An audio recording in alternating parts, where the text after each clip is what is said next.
Americans for Prosperity is committed to breaking barriers across the country, and Americans for Prosperity is growing across North Dakota. By calling on lawmakers to reduce taxes, spend less, improve health care, and provide second chances, we can empower all North Dakotans to rise. We're fighting for you. Join us today so we can make North Dakota the best state to live, work, and raise a family. Americans for Prosperity paid for this ad. Congressman Kelly Armstrong joins me. Kelly, how are you? I am doing great. We're getting back in the saddle doing these regular podcasts, so that's going to be a lot of fun. We got a ton to talk about. The Senate is the articles of impeachment, I guess, were formally done. I saw a very solemn procession of Democrats in Congress walking. Yeah. I don't. It's weird with Nancy Pelosi's name emblazoned on them. Yeah, it's weird to watch the Democrats try to straddle being sort of jubilant about having impeached President Trump, right? I mean, Nancy Pelosi, saying that, likening it to like a scarlet letter. He's got like a scarlet letter I on him now. He's impeached, which almost seems like a sort of, there may as well have been like a mission accomplished banner hanging behind her. But then also trying to imbue everything with this, like, oh, it's very solemn and it's very serious, but also we're all very, very happy that we impeached this guy that we hate. I don't think it's as hard as when they said it's absolutely essential and it's a crime spree in process and it's a clear and present immediate threat to the entire country, and then held the articles for over a month. Well, exactly. I mean, that's for 4 weeks. They sat on the articles. It's all during those House hearings, those marathon hearings that just went on and on and on. We kept hearing Democrats talk about, how alarming this was, that it's happening right now, and we have to get on this with alacrity. And then the House passes them, and then Pelosi sits on them for a month.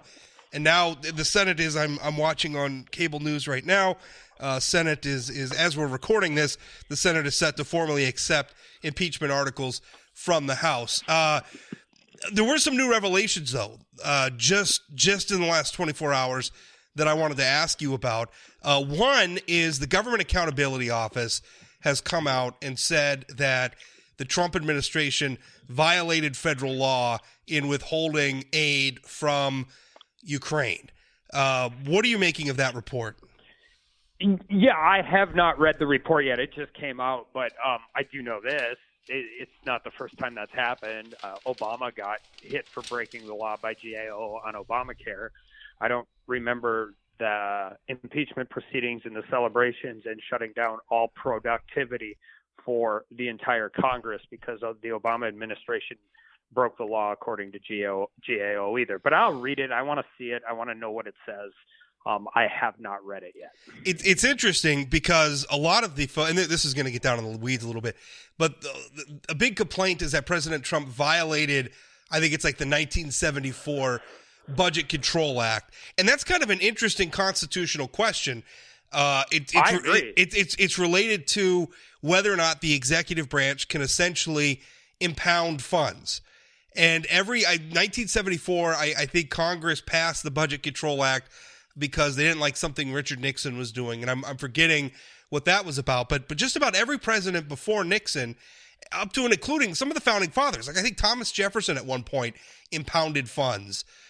But essentially what it is Congress obviously has the power to budget and to appropriate. So Congress will say, we want to spend $100,000 on this, right? And you pass the budget. But then the president, and this is obviously a disputed thing, the separation of powers and all that. But the president can essentially order the Treasury, don't spend that money. Like Congress appropriated it, but just because Congress appropriated it doesn't mean that the executive branch has to spend it. That issue is coming to the fore, and it's kind of an interesting question is, does the executive branch have to spend the money that Congress appropriates? Yeah, there are a lot of people that think that act is unconstitutional, but I would also say it's not just presidents before it passed that have done this. I think it's every president since it's passed that has done it as well. So, there's different ways to, go around it. And that's always the push and pull. It's the push and pull in every government. It was the same push and pull in the state legislature as well. Yeah. We control the purse strings as the legislative branch, but the autonomy on how to implement that, and that would include not spending it all, is up to the executive branch. And when you're 23 trillion in debt outside of all of this issue, if somebody can get something done cheaper and not spend it all, I think that's a good thing and not a bad thing. That's a little different than what we're talking about right now, but I'm sure it'll reinvigorate the debate about the Government Accountability Office. The Government Accountability Office also has some problem. Much like the CBO, a lot of times what'll happen is it depends when like this, the Congressional Budget Office or the Government Accountability Office, some of these agencies, it really depends on how the question is asked, because whoever's asking the question, they could put all sorts of, very narrow the focus and really sort of game the question to the point where you get the answer you want. Honestly, I found the Government Accountability Office report, I thought it was underwhelming. Like the Budget Control Act, that's a disputed question whether or not Congress even has the authority to tell the executive branch that they must spend money that's appropriated. That's a long-standing constitutional question. Now, to me, the much more important thing is, was President Trump right in this particular instance to withhold funds, or did he even withhold funds? That's obviously been something that we've been debating for a while now, and to me, that's the more important question, not the Budget Control Act. The GAO report seems kind of like a nothing burger to me. Well, and remember, this is a completely different question if he withholds those funds all the way through the end of September, which is the end of the fiscal year. There's a lot of different questions that come up as to how long you delay funds from being implemented versus that. But that's the real question, is whether, and we didn't get there because the funds were appropriated. So the other piece of news that came out on the impeachment front was a couple of associates of Rudy Giuliani went on MSNBC last night on Rachel Maddow and delivered some information that frankly was so almost seemed crafted for the MSNBC audience, right? It almost seemed a little too perfectly tailored for what the MSNBC audience wants to hear. But still, what this guy is saying, Lev Parnas, I'm probably butchering these guys' names, but it's actually that's right. Lev Parnas and Igor Fruman. Essentially, they're saying that they were sent to Ukraine to meet with the Ukrainian government and ask them to do exactly what Democrats have been saying President Trump asked the Ukrainian government to do, is saying, we want you to investigate Hunter Biden and Burisma, or otherwise, the United States, we're not going to back your administration, the Ukrainian president. We're not going to back your administration, and we're going to withhold defense funds. That's at the heart of the Democrats' argument in impeachment, and these two guys are saying, yeah, that's exactly what we did. What are your thoughts as this information comes out?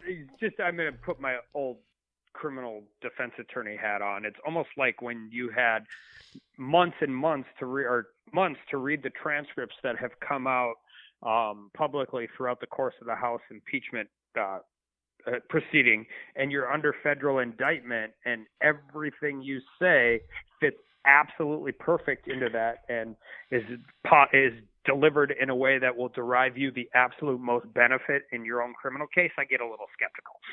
Yeah, well, and also it apparently was the Nancy Pelosi for president kickoff, because it not only, that's the thing, it not only implicated Trump. It was Barr and Pence and everybody, and like as you said, it was almost ready made for MSNBC. It seems a little too good to be true, but let me ask you this question though, because if these two mooks, right? These two guys look like a couple of slapstick movie, Goombas, right? It's good Lord. If they're untrustworthy, why were they working for President Trump in the first place?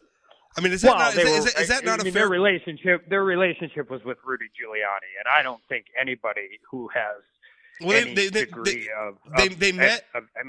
They were cleared by the U.S. Secret Service to meet with the president and vice president in the White House.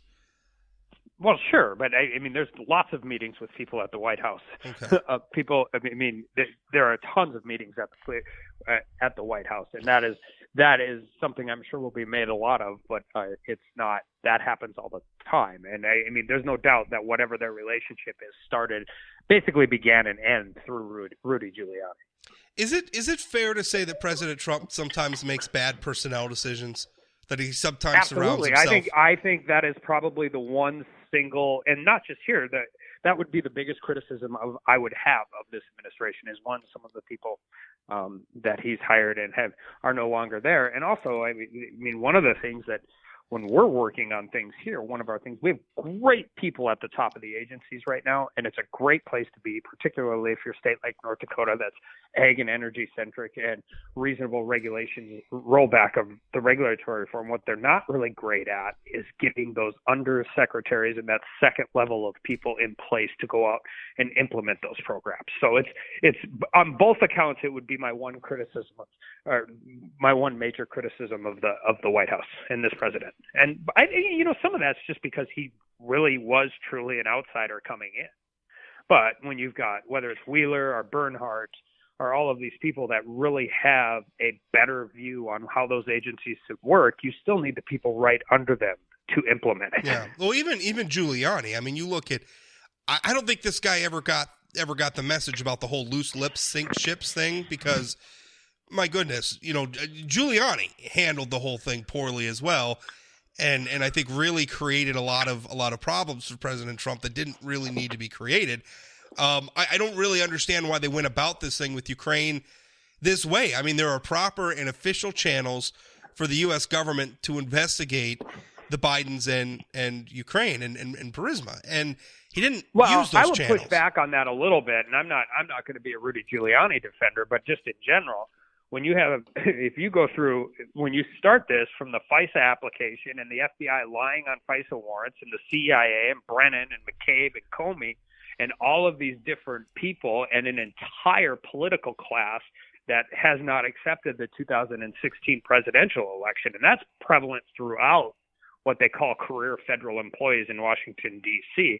I have no problem with President Trump using unofficial channels because he can trust his unofficial channels, quite frankly, a lot more than he can trust his official channels. That being said, I agree that this could have been done in a significantly better way. Do you feel? Let's move on to trade now. Big news on trade. One of which is, as I'm watching now, Adam Schiff, your colleague in the House, is in the Senate chamber reading the impeachment articles against President Trump. Unusual to see a member of the House speaking on the floor of the Senate, but here we are. But right before this happened, the Senate passed the USMCA. So that presumably will be signed by President Trump shortly. And we have a new North American trade agreement, which is wonderful. Wonderful news for everybody. Yes, and that's probably the one benefit of Speaker Pelosi holding the impeachment articles for a month. We got to get this done before the Senate trial, and Adam Schiff goes and talks about 5% of the facts and forgets the other 95%. But it is a really big deal, and it's a great deal for North Dakota, and it's a great deal for the whole country. GDP, all of those things. For wheat grading into Canada alone, it's great for North Dakota ag producers, but it's great for our energy industry, our ethanol industry, and just bottom line. I mean, Mexico and Canada are still our two biggest trading partners. They're our two closest neighbors, and this is going to help us as we continue on with phase 2 with China as well. I don't think a lot of people realize, like for instance, just on the energy front, how much oil. I mean, back once upon a time before the United States became this, we had the shale oil boom. We ended our ban on exporting crude oil. I don't think people realize that we were getting most of our oil. Everybody always thinks it came from the Middle East. Most of it was coming from Mexico. It's pretty remarkable. So USMCA, I think that's definitely a victory for President Trump. Phase 1 of the Chinese trade deal. What are you seeing there? Well, it's important for us. It's important for soybeans. It's going to be important for protein simply because of swine flu over there. But I'm glad we're doing it in phases. I think it's a great first step. But there's a lot of requirements of China to fulfill before we know how truly successful it is. But I think it's just proof, again, that, this was a reset that was needed. And you and I have talked about it in various different reasons, from human rights to all different kinds of issues in how we deal with China. But I like the way it's being approached simply because this will, I mean, we're not doing the whole thing and then accounting for China to do everything. We'll do it in phases, and they're going to have to prove they're serious about it. Well, it was interesting to watch the markets yesterday. And granted, it's just the initial reaction. You know, the markets will do what they're going to do, but there wasn't exactly a surge. Like if you looked at some of the commodity prices, there wasn't exactly a surge in markets. Like if China were Canada, right, and China they were a reliable trade partner, generally honest in their dealings with us, I think that you probably would have seen a lot of prices go through the roof. If you know, obviously Canada doesn't have the same isn't the same size of market as China, but you know, if Canada said, hey, we're going to buy $95 billion worth of U.S. goods, we would have seen prices for those goods to go through the roof. The market seemed to indicate some skepticism yesterday. And commodities did, but today. Also at the same time, the Dow hit an all-time high. So I mean, this is different, and I guess to use it in a different but in an appropriate context. I think the day after Iran shot at U.S. military facilities in Iraq, oil went down $1.29. Yeah. So, well, I mean, these initial reactions are part of the whole process, but I can tell you, egg producers are pretty bullish on it, and we'll see how it works out through the next 60 days. But it's important to recognize that, I mean, we have a deal. We're working forward with it, but we're not giving our blind trust and faith to China on this, which is how the deal is set up. And I guess that's my point is, you know, is China going to follow through? Because I remember during the 2018 election cycle, everybody was talking about, you know, obviously President Trump had kicked off a trade war with China. And a big part of the defense of that was people saying, well, look, China breaks their international agreements all the time. I mean, they're bad actors. What makes us think they're going to follow through on this? I mean, if they don't follow through on phase one, what's our recourse? Well, I think the other answer, though, is I think it kind of proves the point, too. I was a part of that 2018 election cycle, and one thing that was common throughout all that criticism was nobody had a better idea. I mean, there was this 10,000-foot lip service to we need to engage with our other allies to deal with China. Well, we've been doing that for 30 years. China lost 22 WTO actions in a row with us at the WTO and just paid the fine because it was cheaper than complying with the trade actions. Well, you know, the first time they actually did it was after all of this was going on, and we took them there on their wheat, on the wheat, and under the Trump administration, they finally complied with the action. So, no, I mean, we have to treat this with a healthy dose of, you know, skeptical optimism, and we need to continue to. I mean, we're not going to quit communicating with China. The answer is they need a lot of the things we have, and I think we're proving out that this was probably the best approach we could take with them. Do you feel like there's a risk that China's just placating us? Because they've got to be looking at our domestic politics saying, listen, the guy we're negotiating with, President Trump, has been impeached. While it's unlikely that the Senate is going to remove him from office, he's got to campaign in 2020 with that hanging over his head. He may not win in 2020. And even if he does, he'll only be in office for another 4 years. China's basically a dictatorship. Their president is just a few years ago, they changed their constitution. He's president for life now. They can wait us out. Yeah. Well, and I mean, China views the long game a lot different than we do. I mean, they play a 100-year game. We basically play an every 2-year game because of how our election politics go. But I think sometimes when we look at that, we're a little myopic to how they're reacting to us alone and not what's going on in their own country. I mean, dictator for life or anything. You need to be able to feed your people. You need to be able to continue with that. And they're also growing more and more concerned about American countries decoupling from China, which is independent of our political operation. And the longer we place, we hold China's feet to the fire, the less appetizing their country looks as a place for our companies to do business. And that happens regardless of who's in the White House. And so those decisions are made a lot quicker than a 100-year war. What I don't want to see is a return to business as usual with China. It was frustrating to me, and I think we discussed it. You probably read some of my columns. I always thought that the thing with China had to be bigger than just soybeans, right? And I use soybeans as just sort of, it can't just be about soybeans. I mean, China, they have millions of people in concentration camps. You look at the violent suppression of pro-democracy protests in Hong Kong. I'm a little afraid of. I thought this opportunity that President Trump had. I thought it was a big opportunity to kind of do what Ronald Reagan did with the Soviet Union, which was to stare them down and to say, no, you are bad actors. You act evilly in some ways. And whenever I would hear people talk about the situation with China, even here in North Dakota, we go and it's all about, we got to reopen it. It's manufacturing and crop prices and everything else. And we got to open those markets again. But at what cost? I mean, at what point do we say, listen, China's also a bad actor? And you can't just do business with the devil all the time. I'm worried that we're just going back to business as usual.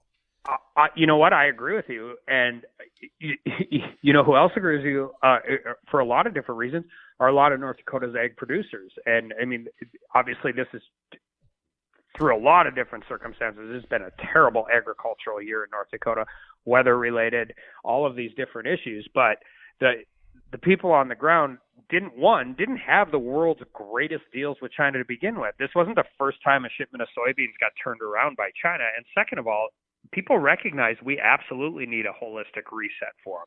That being said, our North Dakota farmers didn't ask to be on the front lines of this, which is exactly why China picked them. Yeah, well, it's hard. Well, yeah, I mean, China knows what it's hard because it's hard to separate. It's hard to ask farmers to take it on the chin because we're trying to achieve some larger geopolitical goals with China. I mean, that's a tough ask, and it's easy. Also why market facilitation payments make sense in these scenarios. Right. Yeah. From somebody who doesn't particularly like that kind of government generally overall, they make tremendous amount of sense in these type of scenarios because we are asking them to step up and help us do this because it's a global issue. And this is before we get into 5G and all the other things that are coming in this 21st century world we live in. It's troubling when we can't trust a lot of the electronics that come from China, that they're not spying on us or they're not giving us backdoors into, or giving the Chinese backdoors into our private lives, our personal information, government operations here in the United States. It's a scary thing. Sometimes I wish our larger corporate citizens would take the same approach that we ask our North Dakota farmers and ranchers to take, because the almighty bottom line isn't the be all end all in the next 18 months with China. Well, I agree. It's going to be interesting to see how that unfolds. I was seeing on Twitter, you guys had a interesting hearing recently on facial recognition. And I mean, you're expressing some concerns about that sort of thing. And by the way, which relates to China a little bit, because China is heavily invested in facial recognition technology, and they're even using it. There's a terrifying thing they're calling it like a social credit system, where they could track you, they could track everything you do, and then the state basically scores you on how loyal a citizen you are to the regime. I mean, it's a scary, scary thing. What are some of the concerns you're hearing about facial recognition here in the United States? Well, there's two different sides of it. There's how private industry is using it, like with my iPhone that I can turn on with my face, and then there's how and where government is using it. And I think I'll start with the first one. First of all, this is not one. When it first came out with different places, there was a significant racial component to it, wherein minority populations were being misidentified significantly more than the white population. Now, that is terrible. That should never happen. That will get fixed. The companies that are invested in this aren't just trying to fix that because of their bottom line. This is a corporate culture thing. Microsoft's a perfect example. Microsoft wants reasonable government regulation. Microsoft has worked very, very hard to take those discrepancies and get rid of them. They're good. I mean, they're good corporate citizens on this issue, and they really, really want it to work right. My bigger concern, I think, is who's using it with the government and why they're using it. And, there's real Fourth Amendment connotations to this. And this isn't the first time this has happened. We've actually had these conversations in the state legislature. Telephoto lenses were going to be the first infringement on the Fourth Amendment. Then electronic hearing devices, GPS trackers, drones is what we did in the North Dakota legislature. And I would argue that the Fourth Amendment has withstood the test of time pretty well. I'd also argue that the U.S. Supreme Court is fully recognizing that how we view privacy is changing in the digital age. Well, it's U.S. v. Carpenter was a really good test about that. Yeah. Well, what's interesting, to me, what comes to mind are the license plate scanners that law enforcement uses, right? Mm-hmm. Where they could just sort of passively, they have a scanner on their car that every time it sees a license plate around the patrol car, it can essentially log it and say, I saw this license plate at this time, at this date, at this location. In the aggregate, if you build a database like that, you could start putting together a pretty good list of where everybody's been. Now you translate that to facial recognition. Every time my face gets caught in a camera or in the background of somebody's picture that they've posted online or wherever it is, and it comes with all that metadata, the time, the location, everything else, you could start putting together a pretty strong, in the aggregate, a strong database tracking everybody's movements everywhere. Absolutely. And in the criminal case, the one thing that makes this unique is, you can suppress evidence that's illegally searched, whatever that is, right? It could be drugs. It could be like the cops just, it could be a gun. It could be a dead body. Right. Like the cops just kick in a courtroom. Yeah. What? Identity. Right. That's why biometric information is different than anything else, particularly in the very specific portion of the Fourth Amendment and how it relates to the criminal system. It's just not something that we thought of before. Go. Well, yeah. I'm sorry. Well, the bigger thing is there's tremendous law enforcement and public safety applications to being able to identify everybody everywhere. Obviously, that makes things a lot easier for finding a missing child, finding a suspected criminal, all of those things. But at what cost? Right. Well, it would be a lot easier. I mean, cops could probably break up more crimes if they could just search our houses whenever they wanted, and they didn't have to bother with a warrant. But we have warrants in place for a reason. And the interesting thing is the whole concept of a warrant, and you can't come and search my house, or you can't search my car or something like that without getting a warrant first. I mean, some of this information that they could gather in the aggregate, because it's just out in the open. Like if a squad car just passes by my car and logs the fact that they saw my license plate, that's not really my car's just sitting out in public. That's not really a violation of my Fourth Amendment rights. But when they start gathering all that information in the aggregate, then it's like, well, wait a minute now. Now you could track wherever I went because you have, you could recognize my face, or you could recognize my license plate or whatever you're using. Then it becomes worrisome, and that's not something the Fourth Amendment was ever designed to address. So there's questions here that are posed by new technology. I agree with that, except the Carpenter case is a pretty good example of how the court's starting to see this. This was a third-party carrier case where they weren't searching a cell phone; they were just pinging signals, and it's a lot different than searching it outside a package at the post office. And the court got it right. And it's a good framework from where we need to start with all of this, and we need to continue to move forward. We also have to recognize not all populations are the same. Using facial recognition, depending on how you store the data, which is a different question, at the airport or at the border or in a prison, and they're all different than using it on the street at a political rally. Those are different conversations that need to happen. For sure. Well, it's going to be interesting to watch that one go forward. Last question before I let you go. Can Congress pass a resolution making the Astros illegal? Would that be possible? As a Yankees fan, I'd like to see this happen, the dirty, dirty cheaters. In all seriousness, I've been following this a little bit, and they need to ensure that this never happens again. Cora's in a lot of trouble. The Astros are in a lot of trouble. I feel terrible for guys like Altuve and Verlander, but this is significant.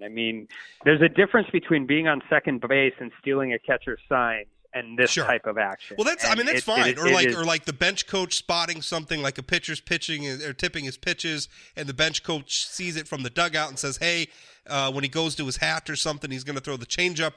Yep. That's fine. That's all on the field. That's human beings playing the game, but when you have like a video crew out in the outfield and they're relaying a signal and you're banging on a trash can, it's so bad. It's so terrible. I know you love baseball as much as I do. And we've seen this, Rob. We saw it in boxing. When people didn't trust how the sport was working, the sport started, going downhill in a really quick hurry. This isn't, we make jokes about it and stuff, but if you are somebody who's passionate about the game, this is serious, and they have to get it right. Well, they do. And it's almost as bad as it's worse than steroids, right? Because steroids at least were nominally illegal. Now people were illegal or against the rules of Major League Baseball. People were kind of looking the other way. Well, I don't know if they were ever actually against the rules at the time. They were just illegal. Okay, it could be. It kind of depended on what you were using. I don't know. It was a gray area. Major League Baseball sure wasn't in a hurry at the time to do much about steroids. And the problem is some players were doing it, other players weren't, and now it calls into question, like was that player really good because of steroids? Or I mean, you think of somebody like Jose Altuve, and I don't have a lot of sympathy for the players. None of the players that on the Astros got punished, which I think is, I guess they could just get away with it because they have a union and can just, it's just middleman. They can only fine the owner of the Astros $5 million because the owners got together and passed a rule that none of them will ever pay larger than a $5 million fine. And the players are all protected by their union. So I guess it's just middle management that takes it on the chin. AJ, and believe me, I don't feel sorry at all for AJ Hinch or Alex Cora or Carlos Beltran, by the way, who's in a weird position with the Mets. Although his punishment is he has to manage the Mets, so I feel like that's kind of justice served. But, Thanks. Yeah, I know you're a Mets fan. But anyway, I just if you start calling into question the outcomes on the field and wondering were these outcomes because they cheated or because they're just good. I mean, Jose Altuve is a wonderful baseball player. He's a great, great baseball player. But you're always going to wonder during these years from 2017 to 2019, was he that good because he's good or because he cheated? Yeah, it'll be interesting if it turns into a Clemens, McGuire, Palmeiro situation. I mean, and there's a legitimate argument that it should. I suppose we're getting to the end, so I'd end it on a positive note. When you start talking about all of that stuff, in particular the steroid era, we should go back and look at how good Greg Maddux and Pedro Martinez really were. Yeah. Well, no kidding, to be able to pitch during that era. And I don't want to hold you any longer. Last question. Do you feel like Major League Baseball should vacate the 2017 World Series? Just say no. We've had these things happen in national championship games. I think those are kind of silly. I think you can't unring that bell. My recommendation and my plea as a baseball fan was, whatever you do, Major League Baseball, you need to make this hurt so damn bad that nobody ever does it again. And I don't think taking away a championship when everybody says they won it did that. I mean, I don't. I think they need to. But they need to figure out a system in place where they understand that if this ever happens again, your entire team and your entire organization is going to be in a lot of trouble. And the only way to do that from that standpoint is financially. I like the idea of taking the championship just because, 20 years from now, when my kids are watching baseball and they're looking at some website or something and they're looking at the list of World Series championships, you see there's not one for 2017, they can ask why. And then they could go back and say, because the Astros cheated. I think the Astros deserved that sort of a dent to their legacy, frankly. Yeah, and I kind of look at it the other way. Do you look at USC like they don't have one? Well, I mean, we all know that they won and that they played and they won. Yeah. But I just, and who knows? Maybe they would have won without the cheating. I mean, I don't know. Maybe they still would have won. Or maybe that's not how that works. Or maybe they may have won without the cheating, but once you cheat, you don't get the benefit of that argument. Yeah. I agree with. I mean, I think you and I agree completely. I'm just not sure of that punishment. I don't want. Here's what I don't want them to happen. They do that and nothing else. Yeah. And act like that's good, because that's not enough. No, but I think in addition to everything they've already done, pull the championship. I hope Alex Cora. Because he was not just with the Astros, but apparently went on in Major League Baseball, still investigating with the Red Sox. But if he cheated there too, I hope he gets banned from baseball. I mean, Pete Rose was banned from baseball, and what he did was a lot. Frankly, and I'm not defending Pete Rose's gambling, but what he did was, I mean, you can't really tie a 1-to-1 thing between Pete Rose's gambling and impacting the outcome of games. You absolutely can with this. I mean, you look at some of the statistics about just how much of an outlier the Astros were during those years when it came to like swinging at strikes in the zone and things like that. They were such a crazy outlier, and everybody just thought their off-speed contact rate behind in the count. I mean, there are all kinds of them that are just off the chart, and everybody just thought they're just that good. They figured something out, and they're just what they figured out is they cheated. And they knew what so was how coming. many people do you think came to this for political podcasts that are banging their heads on their desk right now? Oh, probably. And I've kept you way too long talking about baseball. No, but I love it. You and I could do that. I still think we should do like once a quarter a straight baseball podcast. Just a straight up baseball. We should do like right around spring training, and we could talk about. Absolutely. Then people would know their congressman's a normal human being sometimes, Yeah. which I hope everybody does, because I think that's one of the things we forget a lot. well, you are definitely a normal human being. Kelly, thank you so much for your time. I appreciate it. Thanks, Rob.